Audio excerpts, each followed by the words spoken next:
I take a great pleasure to have this chance to sort of talk to you and come with some ideas, some provocations. But initially, my goal here will be to start more or less with some thoughts that later I hope you can build on in the future conversations. Now, let me ask a difficult question. What you can recognize can anybody recognize the person in the middle? It's a bit of a caricature. It's not exactly a photo. It's not a politician. It's more like for those who are bookish. Okay. If I say the name Albert Hirschman, doesn't ring a bell with anybody? Any of you? Albert Hirschman? Exactly. Exit, Loyalty, and Voice. We'll get to that. So that's his most famous book. I'll use him. But let me give you an easier question. On the left and the right flank, do you recognize what's that? Oh, yes, you do. No? What's that? Electricity bill. Interestingly enough, it's an old Hungarian electricity bill because the new one is from the state company and I couldn't find it on the internet. The other one is a Czech one, but they all look the same and nobody likes them. So my presentation will be about using Albert Hirschman and electricity bill and what on earth they have to do with our work. So let's start with the easier bit, which is Albert Hirschman. I want to emphasize two things that I really firmly believe from his reading, and that's about basically, that's also the title of my input, which is about doubt and flexibility. And why not only he was a big proponent of that, but I believe that these are the two features that we not only should forget, but we should emphasize in our work. Now, really a few words, and really before we talk, I'm not going to talk so much about Hirschman. I want to make sure that you're aware why I chose him. You know, a bookish type, looking at societies, looking at government. I chose him because he was constantly preoccupied with the ways how to reinforce democracy. I think that offers a good frame for the thinking and the moment in which we live in. The second thing is he always put economic development at the heart together with democratic political participation and always was obsessed with preventing the risk of authoritarianism. That was the second reason why I thought he's a good frame. And then, probably a bit unusual, not only because of his preference for doubt and flexibility, but also he had a great impatience with ideological rigidities. And he really thought of how to break those, including ideological rigidities of the progressives. Yeah, I mean, he's long gone. He lived 1915, 2012, and we'll use him more. But before you sort of get worried that I'm going to give you a bookish type of presentation and we'll do now a history course, let's go back to the electricity bill. I chose the Czech one because it was a bit more creative. There were pictures and stuff, but in principle, they're all the same. I'm not going to tell you why I'm going to use this and what's my message with the electricity bill, but I thought it's better that you see the electricity bill when we're talking about how we can change our societies. What I'm going to do, I will take a couple of Hirschman's concepts. I'll basically then, I'm not going to explain them in depth, so if you want to know more, you will have to read or find a video. If then I'm going to sort of connect them with what do I consider to be the key political developments, and eventually what is there for us as civil society. And eventually we'll come back to the electricity bill. So let's start with his most famous, Exit, Loyalty, and Voice. Basically done in the now distant 70s, the book was more looking at authoritarian societies or even companies to see if people are dissatisfied with what's happening, what are their basic reactions? Either to stay loyal, to exit, or in case of dictatorships to emigrate, or to protest at home and be the voice. Pretty easy. But for us, I think in today, what's really more important is the way how he re-looked after the fall of the Berlin Wall in the '89, and the big changes in our part of the world, actually, of the interplay between the exit, voice, and loyalty. And the interplay in the way how what was essentially an act of individual choice, emigration, living, when it happens en masse, becomes a great political pressure, even for those who stay, whether to choose to be loyal or to protest or to raise their voice.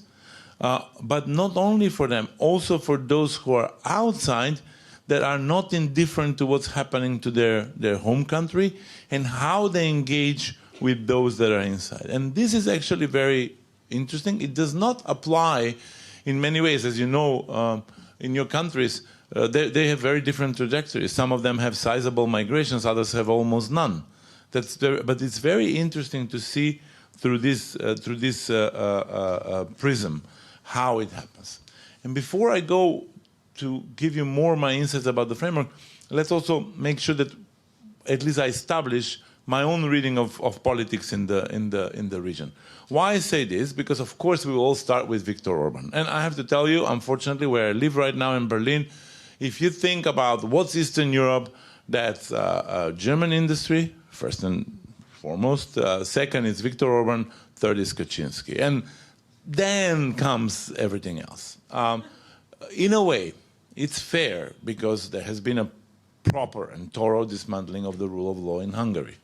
There has been a really profound regression in corruption in many places. Let's use Romania, easy example. There has been a really dramatic shift in how society is seen, like Poland, and huge attacks on LGBTQI rights and other human rights.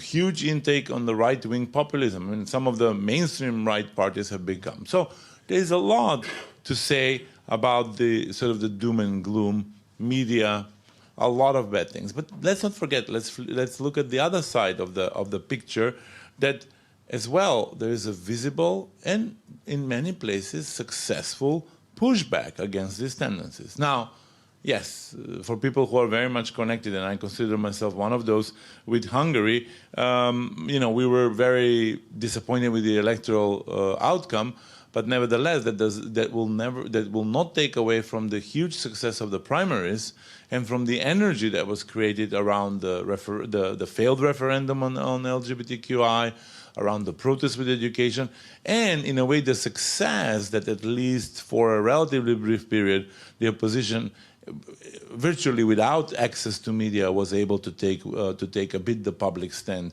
and dominate the conversation. Slovakia, I know many of you who come from there will not see exactly in rosy pictures the situation in your country, but we cannot say that the outcomes of the last elections have been bad. Compared to the neighbors, probably they have been kind of goodish, okay?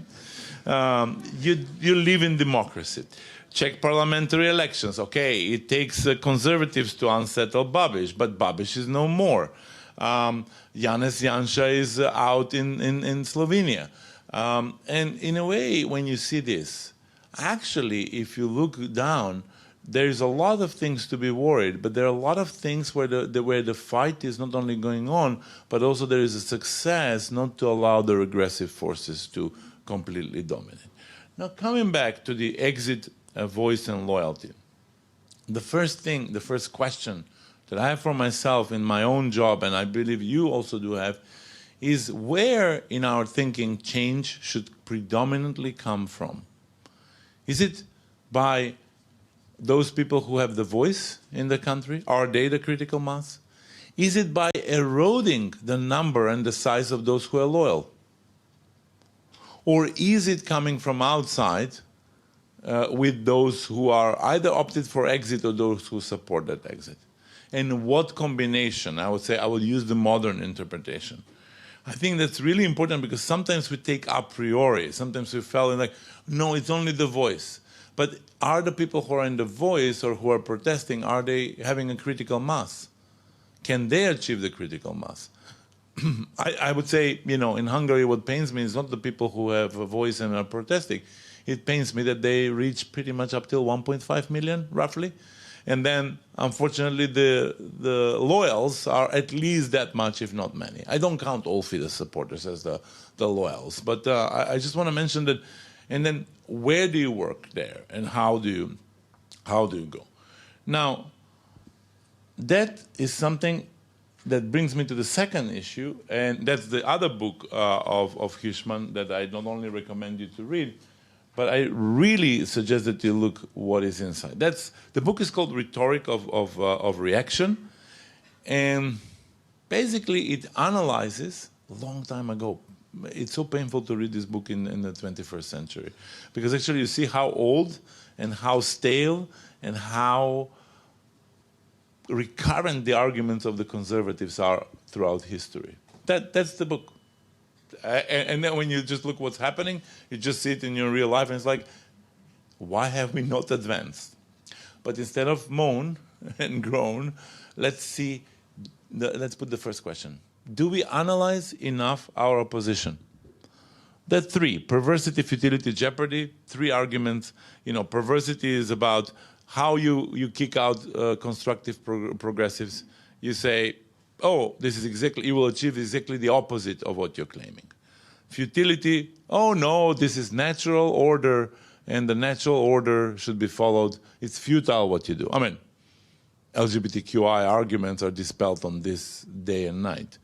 Jeopardy, oh, it will endanger what we've achieved. Be happy with what you have. And preserve the status quo. Now, of course, it resonates. We live in that world. But the question that I have to you is, do we do enough to actually see and learn from our opposition? And I will even dare to say, should we borrow from their playbook? Of course, not in changing constitution the way they did. Of course, not in coercing people. But can we do the playbook of the change that they instilled in the societies? When Viktor Orban was in opposition, 2006 to 2010, he was building a media empire.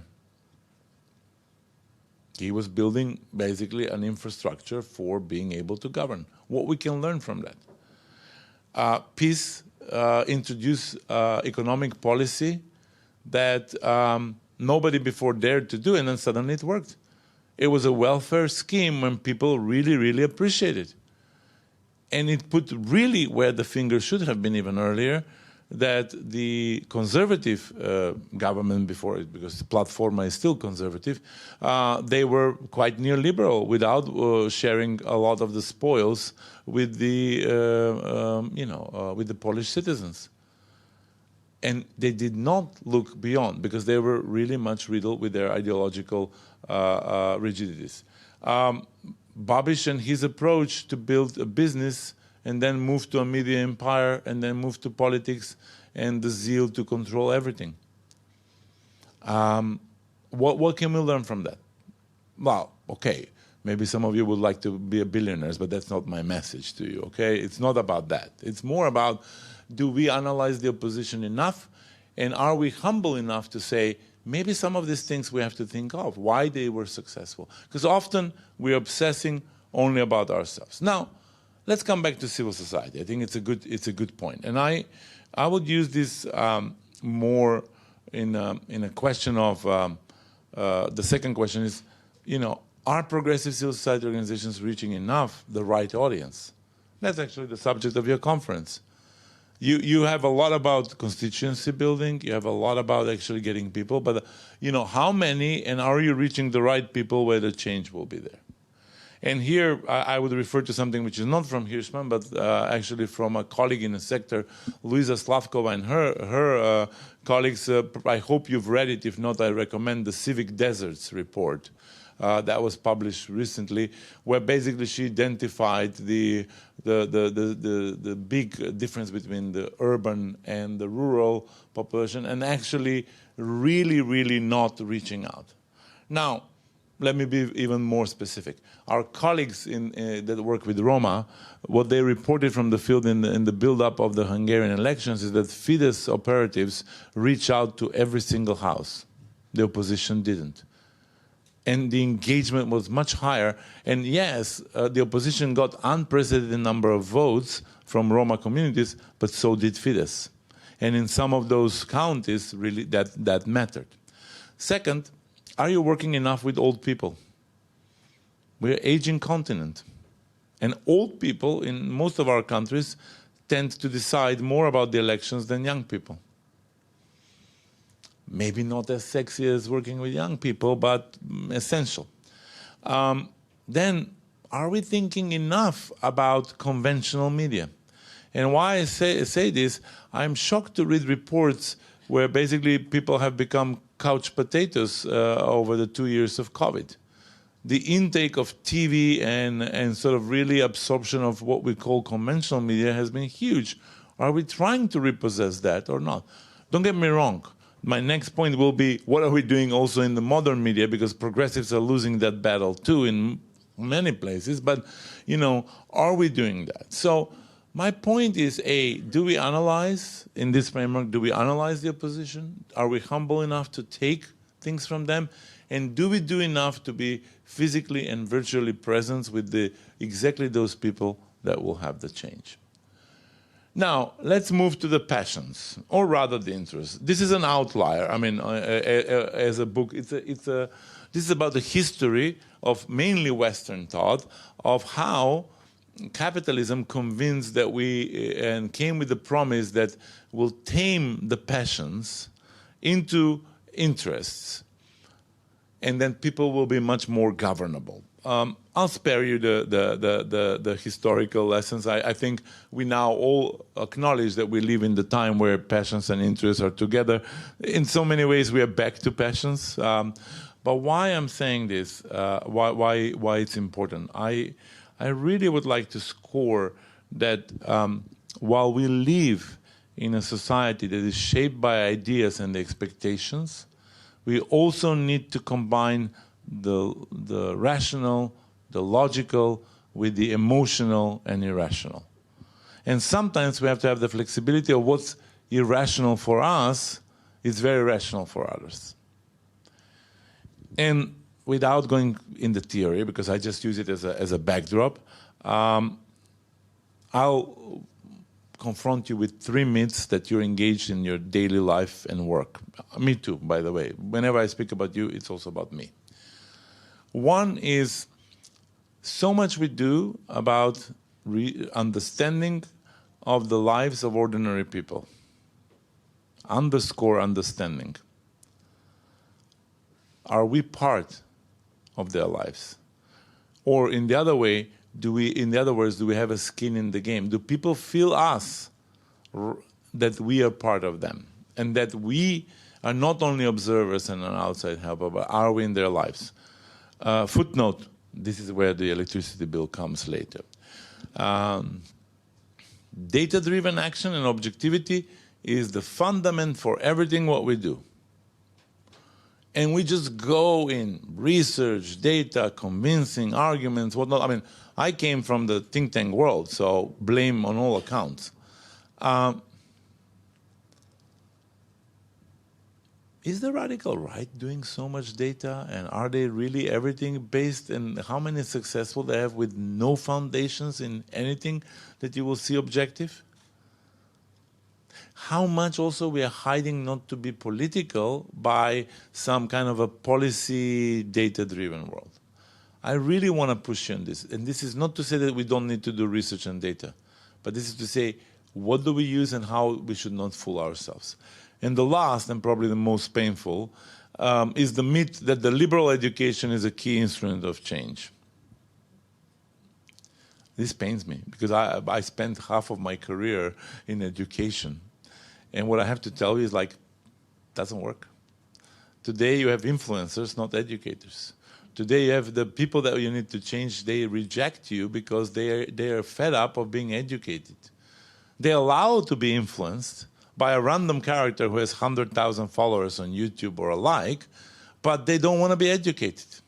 And how many times we go and say, oh, let me tell you how this will be better. And to close the circle, I go to point number 1.